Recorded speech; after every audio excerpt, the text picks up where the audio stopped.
Retour dans Paris Direct pour le journal de l'économie avec Claire Bonichon. Bonsoir Claire. Bonsoir Raphaël. Et on commence avec l'anniversaire de François Hollande à l'Élysée et avec un séminaire à la clé. Aujourd'hui pour les ministres, il n'était pas question de faire la fête ou de célébrer cet anniversaire. Non, vu le contexte assez morose devant eux, il a annoncé que le Premier ministre Jean-Marc Ayrault présenterait dans les prochaines semaines un plan d'investissement pour les 10 ans qui viennent. L'idée, c'est de soutenir les secteurs qui créent de l'emploi, comme le numérique, la transition énergétique, la santé, les grandes infrastructures et d'une manière générale les nouvelles technologies. Écoutez la porte-parole du gouvernement à l'issue de cette réunion de travail. La deuxième année, ça doit être celle de la bataille extrêmement offensive, extrêmement mobilisatrice, autour de 3 priorités qui ont été réaffirmées par le président de la République ce matin: l'emploi, la jeunesse et la préparation de l'avenir. À l'occasion de ce séminaire, François Hollande a également demandé des résultats à son gouvernement. Oui, car dans ce contexte de grande morosité, cet anniversaire est aussi l'occasion de faire le point sur l'action qu'il a déjà accomplie, sur la politique économique du gouvernement depuis un an. Cécile Galluccio. Il s'était engagé sur 60 points, l'emploi et l'économie étant les principaux défis à relever. Un an après, François Hollande tente toujours de redresser la barre. D'abord en matière de croissance, le président fait face à une deuxième année consécutive de croissance nulle, une panne d'activité qui oblige le gouvernement à régulièrement revoir à la baisse ses estimations. Concernant les impôts, les contribuables ne vont pas tarder à s'en rendre compte. Le niveau de prélèvement obligatoire en France va battre son record absolu, 20 milliards en plus en 2013. Une hausse qui pèse directement sur la consommation des ménages. En 2012, et pour la première fois depuis 1984, le pouvoir d'achat des Français a diminué de 0,4%. Une tendance qui se poursuit puisque depuis 2013, la consommation est orientée à la baisse.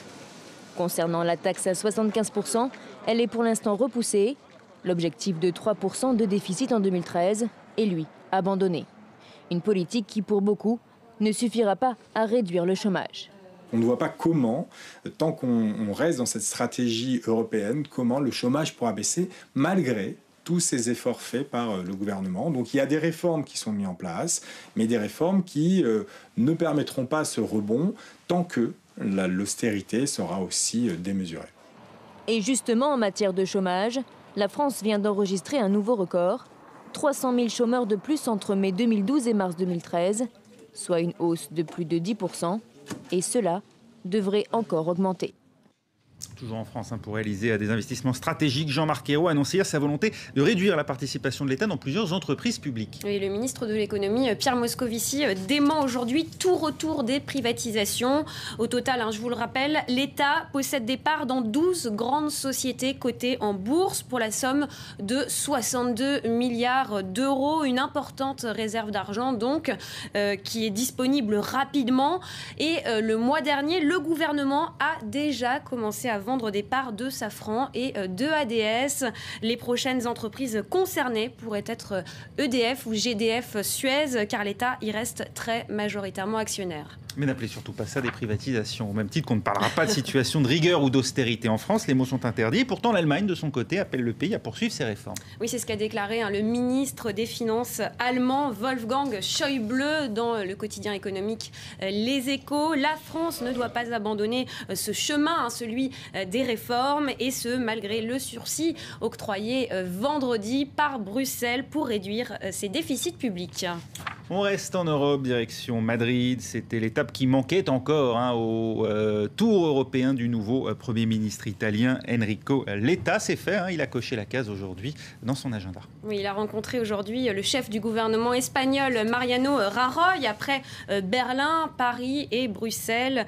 C'est donc une nouvelle étape pour le nouveau chef du gouvernement italien. Une tournée européenne avant le prochain sommet européen prévu le 22 mai prochain.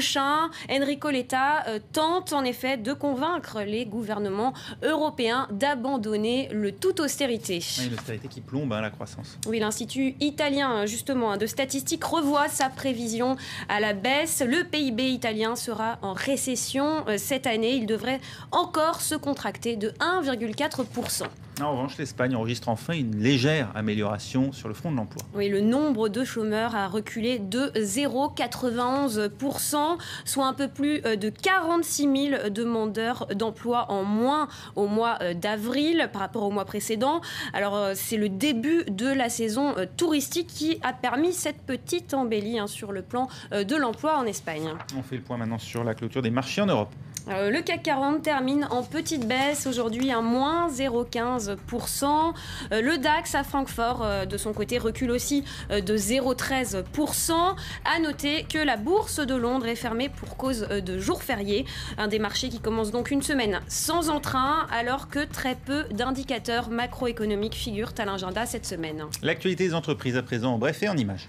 C'est un tournant dans la stratégie de YouTube. La plateforme vidéo va se lancer dans le payant. D'après le Financial Times, l'annonce pourrait intervenir cette semaine et devrait concerner une cinquantaine de chaînes. Les abonnements débuteraient à 1,99$ par mois. Grosse acquisition pour Danone. Le groupe va se renforcer en Turquie en rachetant plus de 50% de Sirma. Il s'agit d'un spécialiste des eaux en bouteille.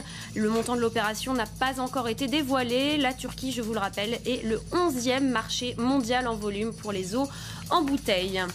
Enfin, Natixis fait mieux que prévu au premier trimestre. La banque a enregistré un bénéfice net de 333 millions d'euros contre 185 millions d'euros l'an dernier à la même époque. Ce résultat est meilleur qu'attendu par les analystes. Merci Claire, on s'arrêtera là malheureusement, mais on vous retrouve pour un nouveau journal de l'économie dans 2 heures. Rendez-vous est pris. Restez avec nous dans un instant, la suite de Paris Direct juste après la météo.